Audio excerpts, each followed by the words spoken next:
This video was suggested by one of my patrons. Demon Slayer is a story that exploded in popularity in 2019. The explosion was so impactful that it made the manga the best-selling manga of 2020. Luckily, I was actually paying attention to the community and discussion around the story when the anime started coming out. There were two things that created this explosion. The first was art and animation. In modern times, art and animation are the first things that catch your average anime fan's eye. In fact, if these are really good, fans might not even care about the quality of the story. Modern examples include Jujutsu Kaisen, Attack on Titan, One Punch Man, and obviously Demon Slayer. I'm willing to say that most anime fans hopped onto the bandwagon because they saw the animation rather than being blown away by the story. I also feel like people feel confident enough to say that Jujutsu Kaisen and Kimetsu have surpassed the big three due to their animation, but I digress. When it was announced that Ufotable would animate Kimetsu no Yaiba, this high level of art and animation was to be expected. Their work on the Fate series looks attention-grabbing.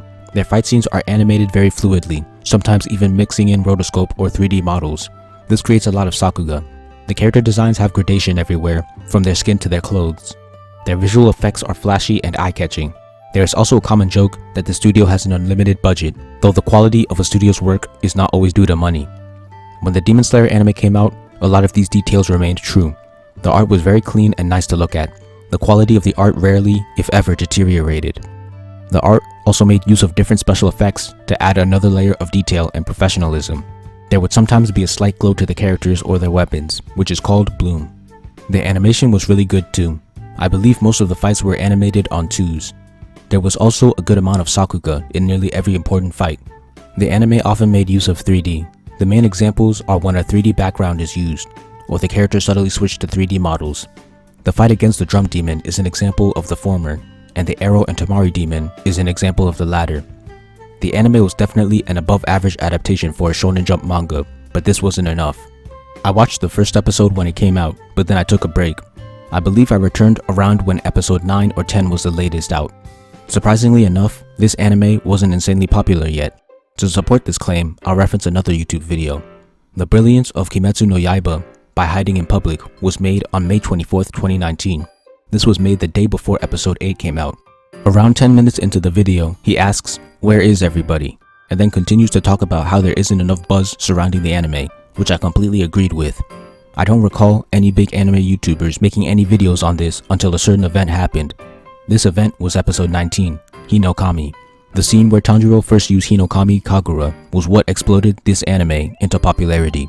First, I'll talk about the fan reaction, then I'll give my opinion on it. So in episode 19, there is a quick scene of Tanjiro being animated in what looks to be a 3D background while cutting down webs with a flaming sword. In the last shot, Tanjiro beheads Ruby in slow motion with glowing flames bursting everywhere. This scene made the anime community go trending. At the time, I was actually on Twitter and Kimetsu no Yaiba and Demon Slayer were trending. Nearly everyone was tweeting about it. Some people I was subscribed to suddenly made live reaction videos to this one episode, or including this episode. A popular streamer even declared that it was the greatest anime of all time. Then all the big anime YouTubers started talking about and praising the show. And after that colossal success, the movie was just as well animated and created the exact same hype that the anime did. The anime hype translated into manga hype, and suddenly everyone was a Kimetsu fan. So basically, Kimetsu trending on Twitter was the main catalyst for its extreme popularity. To me, this is both cool and not cool. Seeing an anime actually take advantage of social media to raise its popularity, even though unintentional, is very interesting and shows a possible avenue to success for anime that come after it. The not cool part is that it feels like the manga didn't succeed by its own merits and was simply lucky to not only have Ufotable animating it, but to have that one scene show up in the anime. It always takes one rock to start a ripple, but I personally feel like the rock, in this case, was just a huge amount of luck rather than talent or skill. It seems like people didn't care about the actual story and were just focusing on the animation and art, which seems to be the direction the anime community is moving in. I'm not even that bothered about people hopping on the bandwagon. I just wish they were joining for a better reason, like the actual story or something.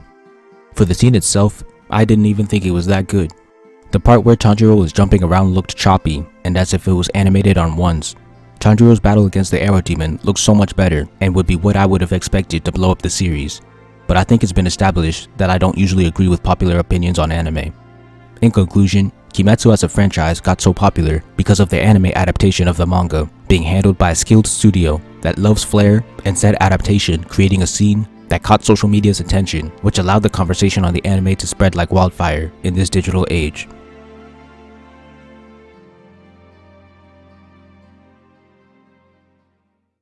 Thank you for watching.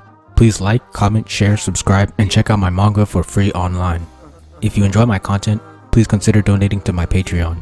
All important links will be in the description.